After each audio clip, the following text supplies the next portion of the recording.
sessão, discutiremos a relação da agenda ESG com o investimento social privado. E acredito que alguns dos pontos que o Cohen colocou aqui vão ser abordados nessa próxima sessão. Para participar do debate, eu convido ao palco Caroline Albanese, vice-presidente de Comunicação, Marketing e Relações Institucionais da Amigos do Bem.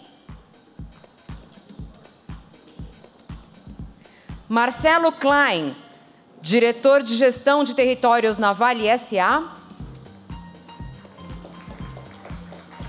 Roberto Salluti, CEO do BTG Pactual.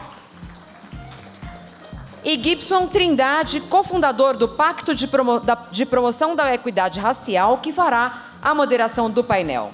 Gibson.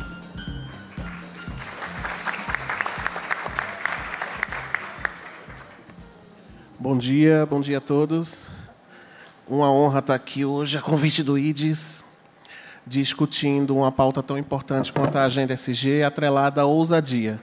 Então, eu acho que eu não tenho como começar fazendo uma provocação, na verdade, e um agradecimento. Uma provocação, né, depois do nosso amigo da diáspora, como trouxe para vocês, é impossível a gente falar de filantropia, de justiça social, de democracia, sem a gente discutir equidade racial. Então, fica aqui uma provocação. E um agradecimento para dizer que pautas como essas só têm avançado no país pelo compromisso de muitos aliados brancos que entendem que a gente só vai ter um país justo e equânime quando a gente reduzir essa mazela. Então, em nome da Associação Pacto, aqui eu saúdo o nosso idealizador, Jair Ribeiro, que está presente, que teve a brilhante ideia de criar o protocolo ESG racial e fomentar nas empresas a perspectiva de mais equidade racial no mercado corporativo. Jair, muito obrigado.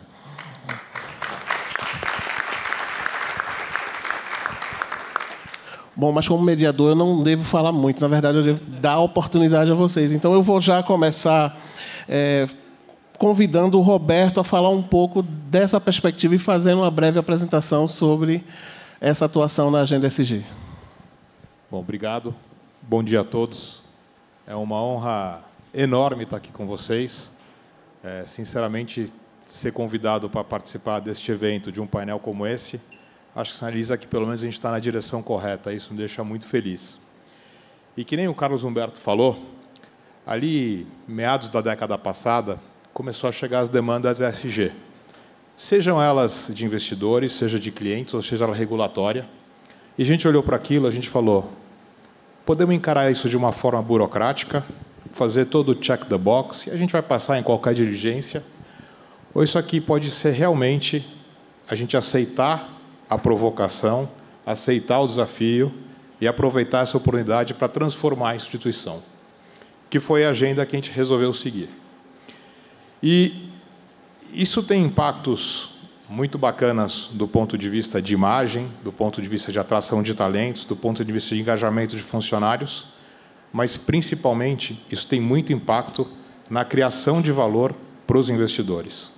Então, quando a gente tomou essa decisão, eu acho que ela não foi só correta do ponto de vista, como eu te diria, moral, pessoal, ela também foi correta do ponto de vista econômico. E eu vou dar alguns exemplos para vocês. Desde 2015, a gente botou todos os parâmetros ESG no compliance do banco. Então, se um cliente quer abrir a conta, a gente faz a checagem.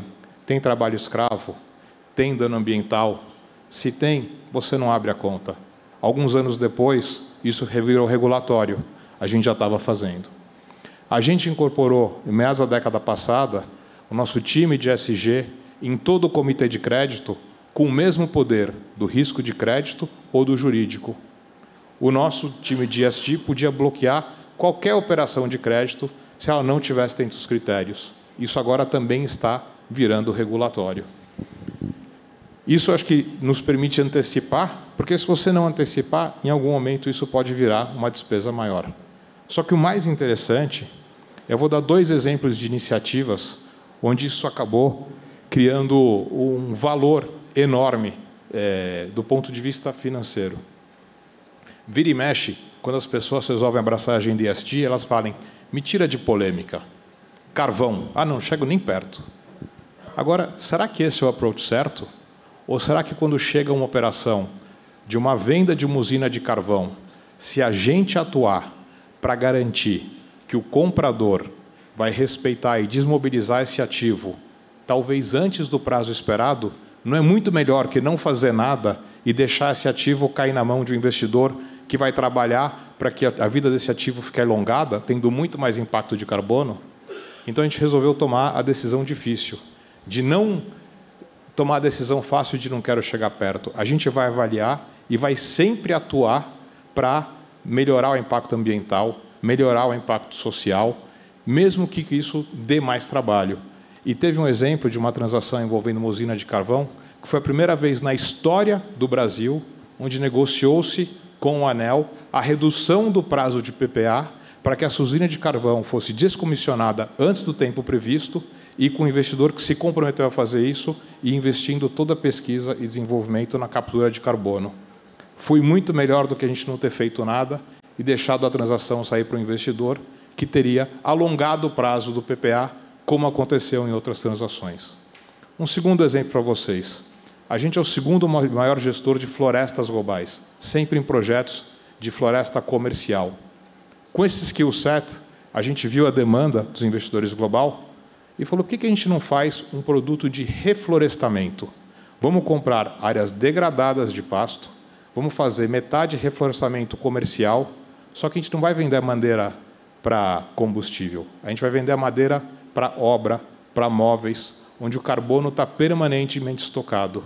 E não só isso, a outra metade, vamos fazer reflorestamento nativo e vamos vender crédito de carbono. Acabou que tem fila de investidor. Em os próximos 5 anos, a gente vai plantar 200 milhões de árvores. É uma árvore por brasileiro, né? Isso é uma coisa realmente transformacional que a gente só conseguiu fazer porque tinha um mindset do ESG nos valores da cultura da instituição. Isso chega na área de responsabilidade social. Até meados da década passada, a gente fazia várias contribuições, mas era uma agenda de marketing ou uma agenda de relacionamento, não era uma agenda de transformação. E a gente resolveu mudar isso. A gente falou, vamos identificar algumas coisas onde a gente realmente pode ter impacto. Então, a gente selecionou 3 temas, educação, meio ambiente e empreendedorismo, que a gente ia apoiar. A gente ia tentar direcionar 100% dos recursos de incentivo fiscal nessas 3 áreas. E, mais que isso, a gente ia usar os nossos incentivos, ou os nossos recursos não incentivados, para apoiar alguns projetos que a gente considera transformadores. Tem 2 aqui, né, o Amigos do Bem, que a gente apoia há alguns anos, o Parceiros de Educação, mencionando o Jair de novo, que a gente apoia, tem orgulho de participar há mais de uma década com ele. Só que a gente resolveu criar os nossos projetos próprios. Um deles é o BTG Soma. A gente tem um programa de aceleração de startups muito bem sucedido. E a gente falou, olha, a gente tem essa capacidade. Como é que a gente vai fazer isso para apoiar a agenda social? Vamos fazer um programa de potencialização para ONGs. Foi eleito, esse ano, o melhor programa de voluntariado empresarial do Brasil, né? E não só isso, você vê o impacto de quem está na ponta conseguindo gerar muito mais resultado. E a IDES é nossa grande parceira nesse projeto. A gente ancorou programas de bolsas do Intel. Qualquer aluno que passe no processo seletivo do Intel e não possa pagar, ele recebe uma bolsa que, se necessário, inclui mensalidade e alimentação, moradia, transporte, inglês e computador. A diversidade vem naturalmente, né? Porque no Brasil o talento não é mal distribuído, a oportunidade é mal distribuída, né? E isso também a gente fez 2 novos pilotos de projetos novos que agora a gente vai escalar, um de educação financeira, porque a gente acredita que quanto mais educação financeira a população brasileira tiver, melhor ela vai poder ter qualidade de vida. E o segundo, nesse espírito de programa de mentoria, é um programa de mentoria para mulheres empreendedoras de comunidades carentes, para ajudá-las com marketing, finanças, gestão, para que com isso elas consigam potencializar os seus negócios. Obrigado, Roberto. Bons exemplos. Carol, Eu sou super fã do Amigos do Bem. A gente sabe que vocês são uma grande referência quando o assunto é relacionamento estratégico. Sou pernambucano, conheço os projetos de vocês de perto. Tive a oportunidade de estar em Buíque, Inajá e alguns outros espaços. Eu queria que você trouxesse um pouco dessa experiência do relacionamento de vocês nessa construção tão positiva para o Brasil. Bom dia. Primeiro, muito obrigada. Eu falo que o nome Amigos do Bem está certo. É feito por muita gente, por muitos amigos. Eu sou filha da fundadora, da Alcione Albanese, e com muita alegria sou voluntária desde pequena. Eu gosto muito desse tema ousadia, porque eu acho que todos nós e tantos amigos que fazem o bem à sua maneira, dentro do seu contexto, a gente sai da nossa zona de conforto para gerar impacto e transformação. E quando a gente fala de Amigos do Bem, especificamente, a gente fala de uma ousadia de uma paulistana com 20 amigos 3 décadas atrás, de São Paulo, paulistana, aqui do centro de São Paulo, indo para o sertão nordestino. Porque nós havíamos visto uma matéria na televisão e sabíamos que lá onde estava o foco da pobreza no Brasil e onde poucas pessoas acessavam para realmente ajudar uma seca, uma miséria secular e abandonada no Brasil. E lá fomos nós. Eu falo que a primeira ousadia é atender e atuar nessa região extremamente distante, não só de São Paulo, mas de muitos centros urbanos, onde, para a gente chegar, hoje nós atendemos 150 mil pessoas em 300 povoados diferentes de Alagoas, Pernambuco e Ceará. E a gente tem um grande desafio logístico para fazer esses recursos chegarem nessas regiões. Nós estamos falando do semiárido mais populoso do mundo, onde a seca, o que se planta se perde, onde muitos animais não sobrevivem, imagine seres humanos, em casas de barro, nunca viram um banheiro, não sabem o que é um chuveiro, nunca tinham visto uma televisão ou conhecido alguém diferente dos próprios familiares nos povoados. E é lá que nós atuamos. Então, eu acho que a primeira ousadia foi chegar nessas regiões. E segundo, eu falo que nós atuamos 360 graus. Olha o desafio. São vários projetos dentro de um projeto. Muitos aqui atuam com grandes desafios e iniciativas específicas. Nós estamos em todas as áreas. Acabamos tendo que aprender a fazer isso. Nós não tínhamos especialidade, todos pela educação, tantos amigos aqui em educação, tivemos que aprender saúde, água, moradia, alimentos, casa, trabalho e renda. Tudo isso foi desenvolvido porque numa região onde não se tinha nada, nós tínhamos que desenvolver o básico e criar oportunidades para romper esse ciclo com transformação em educação e trabalho e renda. E a gente tem outro desafio grande, a ousadia de falar para um ser humano: você nunca mais vai passar fome. Quando a gente passa a atender uma pessoa, uma família do sertão, a gente tem um compromisso com ela, de levar oportunidades e recursos para que ele transforme a sua própria realidade, que a gente ajude a sair desse poço fundo, difícil, e que ele se torne um multiplicador do bem. Não só ajudar pontualmente, mas também fazer com que ele se transforme em um multiplicador. E são ousadias em muitos aspectos, porque a gente está num projeto como esse, e desenvolver num projeto grande, um negócio social. Amigos do Bem hoje tem um negócio social, que gera trabalho e renda. Nós falamos, a gente leva educação, mas se eles se formarem, eles vão trabalhar onde? Na roça? Nós temos que levar unidades produtivas. Então, imagine criar 15 unidades produtivas no meio de um sertão para gerar trabalho e renda e desenvolver produtos em que toda a renda mantém crianças estudando. 30% hoje do orçamento do Amigos do Bem é mantido por produtos sociais. Não sei se vocês já comeram uma castanha do bem nas redes varejistas ou testaram algum dos nossos produtos, desde as nossas sacolas ao nosso artesanato. Então, são muitas iniciativas feitas por muitos amigos e que a gente só consegue chegar até aqui por conta da parceria com empresas, inclusive o BTG é nosso parceiro mesmo há muitos anos, e também com iniciativas privadas, doação de pessoas físicas e recursos por meio desse negócio social que precisa alavancar e crescer para manter o projeto. Muito obrigada. Obrigado, Carol. Marcelo, dizendo que os últimos serão os primeiros, né? Como que a Vale tem visto ousadia em relação ao desafio de investimento social privado e atrelar tudo isso à agenda ESG? Bom, boa tarde a todos. Dizer que é uma alegria estar aqui com vocês, agradecer ao IDES. A Vale é uma grande mineradora e a nossa aceleração em ESG nos últimos 5 anos foi feita numa moldura de muita dor, né, com o rompimento da barragem de Brumadinho, em 25 de janeiro de 2019. Então, eu fiquei à frente, né, da reparação por 4 anos e 1 mês, né, e depois foi criada uma área de gestão de territórios, né? Então, eu brinco que a única coisa que eu sei é que a culpa vai ser minha, né? Porque territórios é uma coisa muito, né, desafiadora, muito abrangente, mas a gente teve que se posicionar. Acho que a grande ousadia da Vale foi acolher a humildade, né, como algo que ela passou a incorporar na sua essência. Então, o rompimento da barragem, 270 mortes, sendo 2 grávidas, né, provocadas, isso feriu a gente mortalmente também. Então, era um ponto de inflexão, né? Eu já estava na empresa há 27 anos, já estou há quase 32. Então, você desiste, né? Isso aqui não é para mim, ou você encara e fala assim, as pessoas têm que ficar aqui e resolver. Né? Então, a gente teve o primeiro desafio de convencer as pessoas internamente que a gente não era mal com U, como o mal que nós provocamos por rompimento da barragem, e, ao mesmo tempo, construir uma nova história. Então, a ousadia de ser humilde, a ousadia de encarar suas vulnerabilidades, né, e de começar muito devagarmente, né, devagarinho, a reconstruir uma confiança, que ela não é decretada, ela é, né, capturada de fora para dentro, e a gente tem caminhado. E o investimento social privado, né, a gente atua já há muitos anos, a Fundação Vale, que é um dos nossos braços, tem 55 anos, e a gente percebeu que, mesmo atuando já em investimento social há muitos anos, a gente tinha nos nossos territórios de atuação direta, né, nossos sistemas produtivos, mina, ferrovia, porto.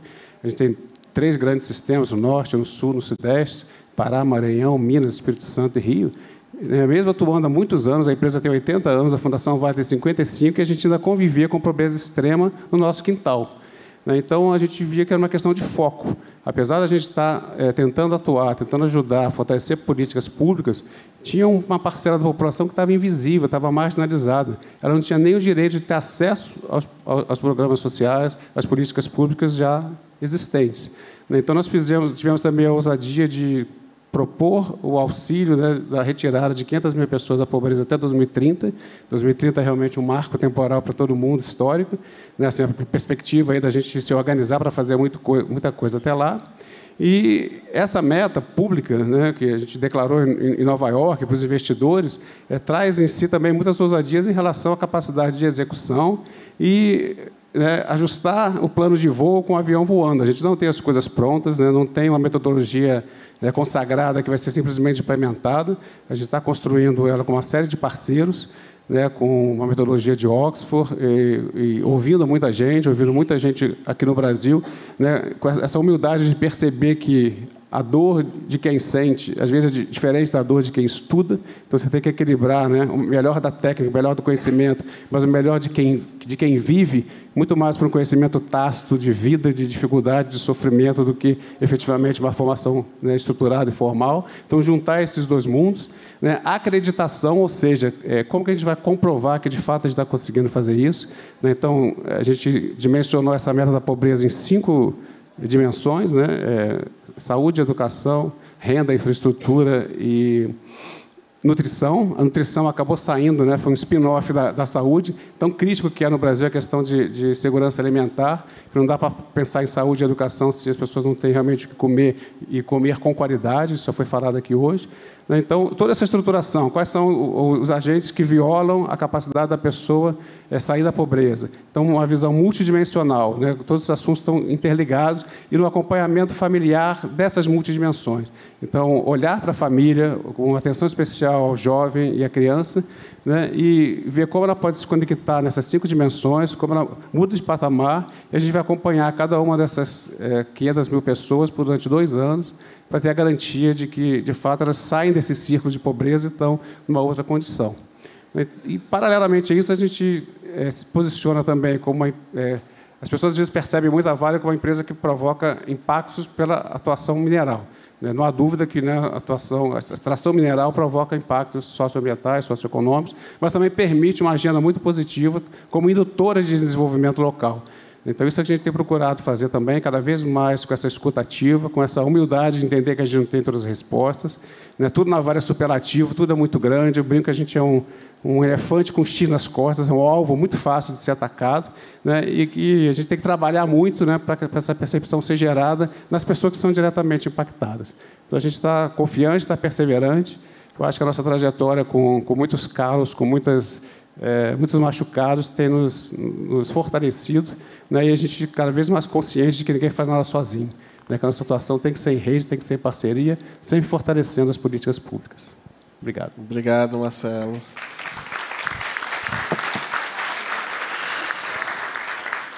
Nós vamos se encaminhar agora para o momento de perguntas. Então, quem quiser fazer sua pergunta, levante a mão. A gente tem um pessoal que vai levar o microfone até vocês. Eu só peço que sejam perguntas breves para a gente dar a oportunidade, mas eu vou deixar essa brecha também para também fazer uma reflexão. Aqui a gente tem, de uma certa maneira, os representantes das 3 siglas do ESG, né? A gente falou de governança, falou de meio ambiente, falou do social. Mas eu queria fazer uma provocação mais profunda sobre o social, né? No Brasil, a gente ainda se nega a discutir com profundidade os aspectos sociais. Então, a gente está reunido hoje num salão muito privilegiado, com pessoas muito inteligentes e pessoas que têm o poder de mudar os rumos de algumas prioridades.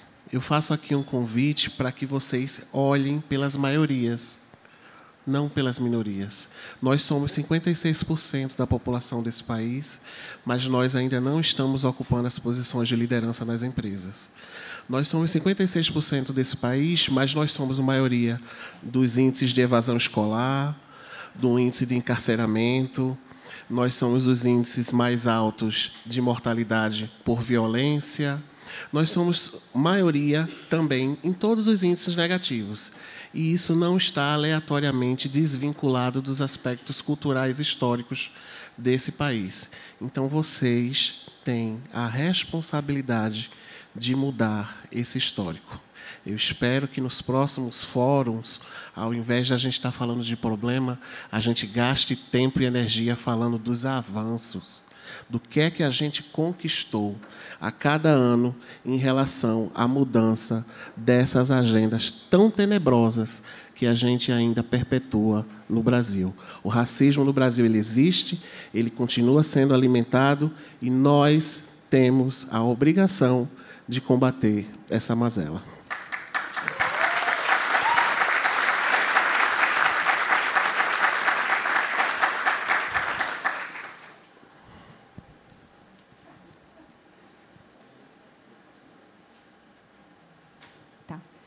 Oi, pessoal. Boa tarde já, né? Meu nome é Gisela Solimos, eu faço parte da rede de empreendedores sociais da Folha, trabalhei a vida inteira com desnutrição infantil, e essa mesas riquíssimas, cheguei atrasada, eu estou morando agora em Alagoas, em um projeto no sertão de Alagoas para combate à fome, insegurança alimentar e à pobreza. E eu queria compartilhar uma reflexão, fazer uma pergunta, compartilhar uma reflexão. A gente tem o ESG para as empresas, mas lá no sertão de Alagoas, eu estou vendo que tem um micropoder, que é o micropoder do governo, da prefeitura, né? E eu estou com um desejo enorme de ter um ESG para governo. Ou seja, um padrão, não vai chamar assim, certamente, tem que dar outro nome, mas um padrão que a gente pode usar para comparar e para dizer isso é legal, isso aqui precisa melhorar, né? Só compartilhando com vocês, se alguém depois quiserem compartilhar alguma ideia sobre isso, como poderia ser. Porque, na verdade, a gente faz as coisas no macro. Eu decidi ir para o sertão de Alagoas, já tendo feito uma trajetória enorme, voltar a pôr o pé na lama, porque, assim, a gente está trabalhando muito, e aí? Né? Alagoas cresceu 7% em 2021, quando o Brasil estava regredindo, e a pobreza é o 3º estado mais pobre do Brasil. Por que a conta não fecha? Né? Queria só compartilhar com vocês a reflexão. Obrigada. Eu acho que você traz um aspecto importante do ESG. Sou muito a favor do ESG, desse movimento, como a gente fala, o despertar da solidariedade, que a pandemia acelerou muito, mas tem um grande desafio. O ESG, normalmente, ele reforça a atuação das empresas no seu entorno, o desenvolvimento, né, social das regiões em que elas têm uma base industrial ou de atuação. Quando a gente fala de sertão, onde não se tem unidade produtiva, onde ninguém quase chega, como é que a gente vai desenvolver essas regiões, e que a gente está falando de um sertão brasileiro, que é o semiárido mais populoso do mundo, onde milhões de pessoas vivem em extrema pobreza, e aí a gente fala de miséria, como a gente desenvolve essas regiões? Então, quando você fala de um ISD local para essas prefeituras, para essas regiões, eu acho que isso pode ser uma saída para que a gente consiga criar um olhar local dessas regiões afastadas e promover um desenvolvimento local, uma inclusão social de forma mais efetiva. Obrigado. Eu vou fazer um complemento rápido. Eu acho que, de uma certa maneira, a gente, quando fala de problemas sociais em territórios como esse, que tem uma agenda mega complexa, a gente, historicamente, traz um roteiro de falta de dados, falta de informação, falta de estatística. E eu vou continuar aqui batendo na tecla da questão racial como uma grande mazela, ou talvez a mais profunda da que a gente carrega. O Pacto criou o Índice ESG de Equidade Racial, uma ferramenta que auxilia as empresas a entender o seu desequilíbrio racial, e não de forma punitiva, pelo contrário, de forma educativa, porque auxilia a empresa a traçar uma estratégia, um plano de ação para corrigir esse problema. E isso tem a ver com o ESG porque se relaciona com a comunidade. A empresa ela não está isolada, né, como a gente discutiu aqui, como a gente falou.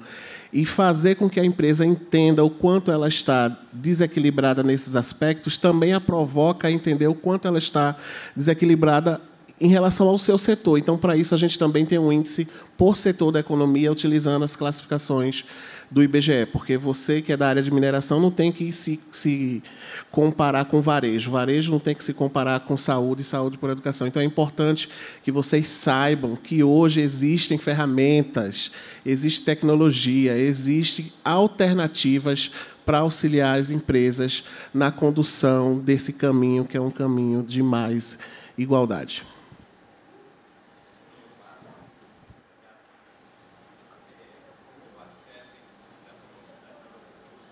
Está desligado o microfone. Bem perto, agora está funcionando. Eduardo Settling, Associação Nossa Cidade, em Belo Horizonte. Eu fui chefe de fundação e programa de ESG nos Estados Unidos. E uma grande dificuldade era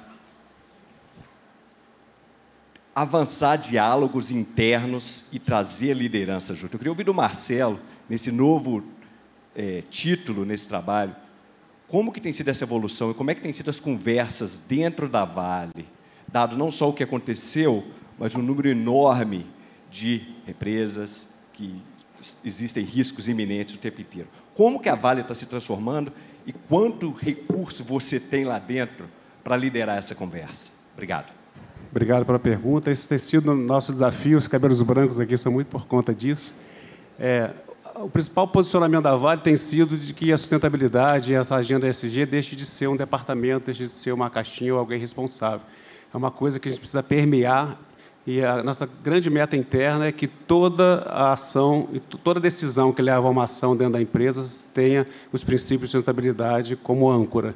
Então, a gente tem um dos comportamentos-chave que a gente inspira e compartilha com os empregados, né? É a questão da diálogo aberto e transparente e a escuta a comunidade, a sociedade, né? Então, essa conexão entre o funcionário, que é um cidadão que está atento às pautas do mundo, que sente as mudanças climáticas, que sente a desigualdade social, a desigualdade racial, isso tudo não está apartado da realidade dele. Então, ele vem para a empresa, né, trazendo isso tudo, vivenciando, muitas vezes é vítima disso também.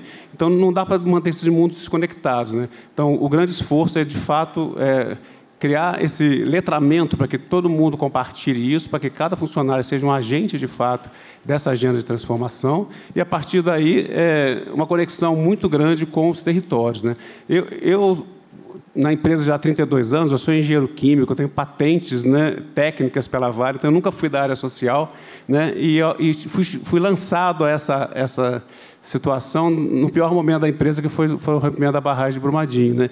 E aí me cunhei um MBA no dia a dia, na prática, né, com familiares de vítimas, né, com poder público, né, estando num ambiente em que ninguém nos desejava, né, tendo que ter a coragem e a ousadia de se apresentar, né, quando você não é quisto, quando você é julgado, quando você é mal visto, mesmo assim falar, tem que cuidar de quem cuida, né? Quem cuida tem que perseverar e tem que continuar. Então, acho que isso foi um grande ponto de inflexão para a empresa, né? A gente está percebendo que não adianta adianta a gente nunca vai ter destaque, nunca vai ter um desenvolvimento sustentável se o seu entorno, né, não tiver, e esse entorno numa visão muito mais ampliada. Então, a gente tem ações focadas, né, como a gente atua no Pará e no Maranhão, que estão entre os estados com menor IDEB, IDH, a gente já tem ali um substrato muito grande para atuação, mas a gente tem várias políticas também de suporte em visão nacional também. Então, o grande esforço tem sido internamente, né, de levar a cada funcionário, né, a noção de que isso é uma agenda da empresa, né, a gente está atuando também em descarbonização, em transição energética, somos fornecedores de minérios que vão permitir isso, né, em biodiversidade, bioeconomia. Então, um equilíbrio de pautas, né, que permite a comunidade interna e externa, onde a gente atua também, a percepção de que, sim, é possível conciliar, né, desenvolvimento com responsabilidade social. Obrigado, Marcelo. Roberto, eu não vou deixar você escapar, não. A gente sabe que as empresas têm acompanhado um certo avanço em relação às pautas ESG, levantamento de indicadores, monitoramento de dados, mas quando a gente fala de investimento social privado, qual é o olhar dos acionistas, dos investidores, em relação a esse assunto? Como é que isso tem caminhado dentro desses grupos? Eu vou te falar, isso tem entrado muito de uma forma, na minha visão, burocrática.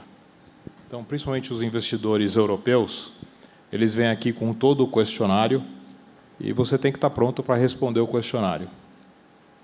É um primeiro passo que eu acho muito bacana. Agora, eu acho que cada vez mais, eu acho que você vê isso em alguns investidores deixar de ser burocrático para realmente eles começarem a cobrar que isso não seja uma despesa de marketing, para que você realmente tenha projetos que sejam transformadores de forma permanente e mensurável. Você falou algumas vezes aqui de ser mensurável. E eu vou te falar que isso realmente, no meu dia a dia, em aumentar a diversidade do banco, é algo que 10 anos atrás a gente não media a diversidade de gênero ou de raça. Hoje em dia, a gente acompanha mensalmente nos comitês. E isso é que vai fazendo você fazer quais são as políticas, as ações que vão te levar lá. Então, acho que do ponto de vista dos investidores, cada vez tem uma cobrança a mais para ter certeza que você está avançando nos indicadores para que você passe, digamos, a diligência que precisa ser feita. Agora, a minha esperança é que cada vez mais a gente passe para isso, para onde realmente as empresas sejam premiadas por estar fazendo realmente algo que não seja burocrático, mas que seja realmente transformacional. Legal, obrigado, Roberto. Ainda temos tempo para outra pergunta, pessoal.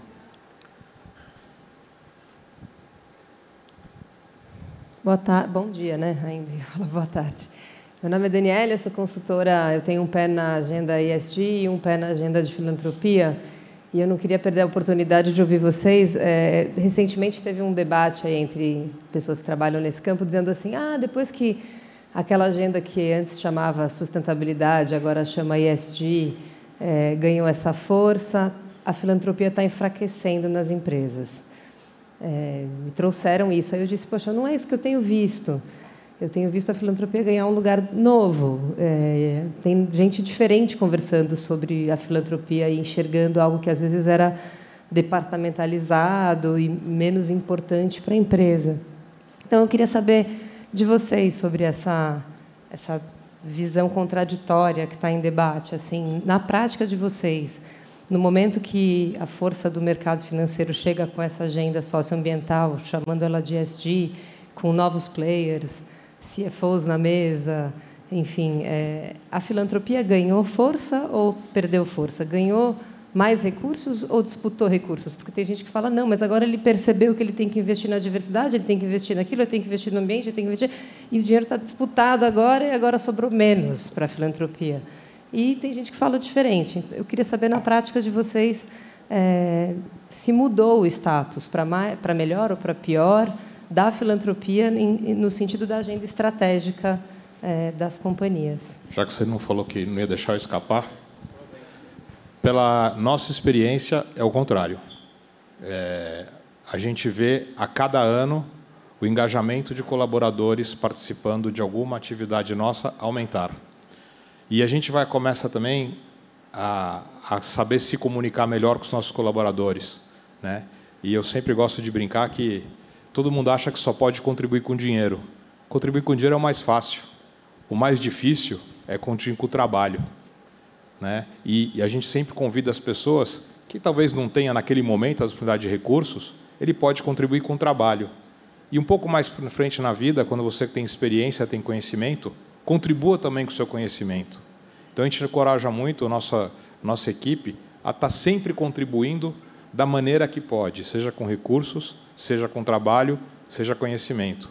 E pela nossa experiência, pelos nossos colaboradores, quando eles encontram um projeto que eles podem juntar os três, o impacto que eles causam é fenomenal e a felicidade que eles têm, o retorno pessoal de estar fazendo esse projeto é imensurável.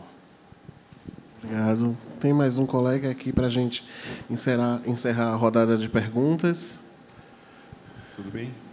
Gostaria só de complementar, claro, desculpa interromper, eu acho que o Marcos também, o Marcelo. A gente vê a filantropia intensificada. Nunca tiveram tantas empresas procurando o nosso projeto. Nunca tiveram tantas empresas pedindo como eu posso desenvolver o voluntariado na minha companhia. E eu não estou falando só de doação. E trazendo o exemplo do Salute aqui, o Esteves, né, do BTG, foi para o sertão.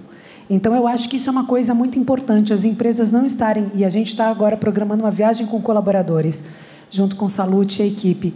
As empresas não estão só fazendo aporte financeiro, mas estão se envolvendo, entendendo o projeto na ponta, entendendo as dores de quem eles ajudam. Eu acho que isso é fundamental, isso é realmente transformador para as companhias, para os projetos e para a sociedade. A nossa visão também é que a filantropia está sendo muito mais vista, conectada ao negócio. Ela é vista como uma coisa apartada, né? Faz quem pode, ou quem tem uma inspiração pessoal ou alguma referência interna. E cada vez mais, para nós, é um imperativo. Não tem condições de ter a saúde dos negócios se você não tiver as condições básicas bem atendidas, né? Então, a mineração que está presente em todos os territórios, né? Base comunitária, né? Relacionamento com municípios, né? A gente precisa...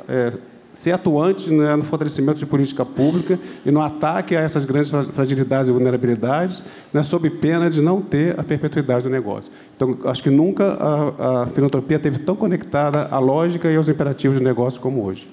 E o ESG só reforça isso, não atrapalha. Obrigado, Marcelo e Carol. Obrigado. Eu sou o Renato Orozco, sou colega do Eduardo, da Associação Nossa Cidade, e nós também fazemos a gestão do Fundo Regenerativo Brumadinho. Desde o rompimento, foi um recurso de doação de pessoas físicas, um crowdfunding, e com esse valor a gente faz microaportes em projetos locais, até R$3.000. Nesses anos todos foram 52 projetos apoiados, com uma característica que quem escolhe os projetos são os moradores. Tem um comitê de moradores que avalia e fala o que é importante para eles, o que faz sentido, o que não é. Como os projetos também são da comunidade, eles conhecem, né? Sabe? Esse aqui é o projeto do meu bairro, e é um processo de seleção assim, sensacional. A gente fez uma avaliação agora, uma sistematização financiada pela Rede Como A, no projeto Saberes, e a gente viu um resultado extraordinário em termos de aderência e satisfação da comunidade com isso. Bem, o que eu percebo é que a comunidade sabe onde alocar o recurso, sabe fazer, e muitas vezes a filantropia corporativa, quer dizer, um outro extremo, né? E tem uma distância muito grande. Tem uma frase do Rumi, que é: entre o certo e o errado tem um campo, te encontro no meio. Eu acho que vale a mesma coisa quando a gente está falando das comunidades com as grandes empresas, né? Como fazer essa aproximação para a gente conseguir que os projetos que tenham um encontro no meio, né? Que o dinheiro chegue, que o conhecimento local chegue, e com isso a gente consiga mais impacto. Obrigado. Vamos agora voltar ao tema ousadia e, em 2 minutos para cada um, suas considerações finais. Carol, por favor. Bom, eu acho que a gente vai continuar usando para tentar transformar. Importante, acho que todos nós que estamos à frente, quando a gente fala em projeto social, muita gente aqui está nessa posição, assim como amigos do bem, a gente também tem que ajudar as empresas a mudarem a sua cultura. A gente tem feito muito isso. Às vezes as empresas chegam e falam, olha, eu tenho recurso financeiro para doar para moradia. Não, mas não é isso que essa região precisa.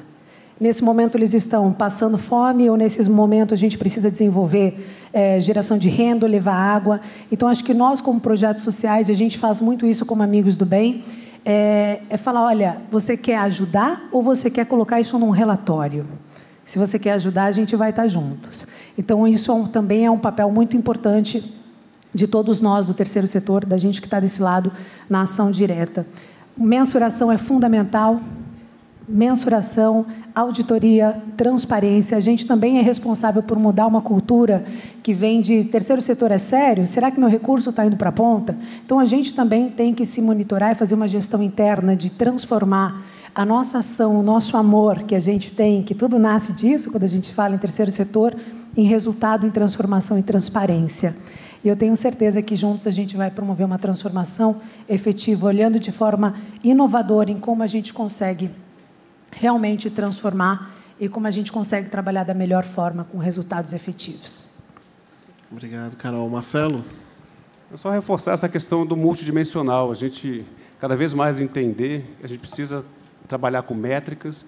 Agora, a gente precisa reverter um histórico de métricas, de uma ditadura das métricas financeiras ou financistas, de que tudo é produtividade, que tudo é cifrão. Mostrar que um projeto, às vezes, está atacando, combate à evasão escolar, combate à violência doméstica, combate à prostituição, combate à gravidez na adolescência. Então, uma série de outros parâmetros que tem que entrar na equação também. E um grande esforço de integração, que eu mais vi nos painéis hoje aqui, como muitas pessoas, empresas fazem muitas coisas, mas de forma desintegrada. Então, às vezes, um recurso só pode atender a vários fins e a gente tem que ter o esforço de se integrar. E você só integra se você chega perto, debruça e abraça, de fato, as agendas. Não adianta ser um apoiador distante, não adianta fazer um Pix, transferir o dinheiro. Então, tem que se engajar, botar as mãos e o coração nas coisas, de fato. Obrigado, Marcelo. Roberto? Bom, mais uma vez eu queria primeiro parabenizar e agradecer o convite. Eu faço aqui uma provocação e um agradecimento. Para as empresas, todos nós queremos ter áreas que nos provoquem, que sejam muito boas, que performem. Vocês também têm que montar uma área de responsabilidade social que te cobre, que te provoque e que performe, igual a que a gente tem.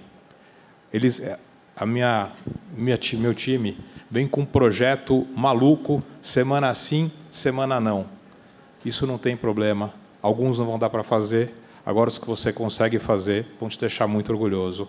Então, que nem a gente quer sempre ter os melhores profissionais, as melhores pessoas em todas as áreas core da sua atividade, busque também esses profissionais na área de responsabilidade social, que vocês vão se surpreender com o impacto que isso vai ter para fora e para dentro da sua instituição, que foi exatamente o que aconteceu com a gente. Obrigado, Roberto. Eu vou fechar deixando vocês com uma provocação. O que é que vocês, empresas, estão fazendo para deixar o mundo melhor? E o que é que vocês, pessoas físicas, estão fazendo para deixar um mundo melhor? Pensem nisso uma vez no dia, que eu acho que a gente vai ter um amanhã muito mais justo para todo esse país. Obrigado. Obrigado, Wids.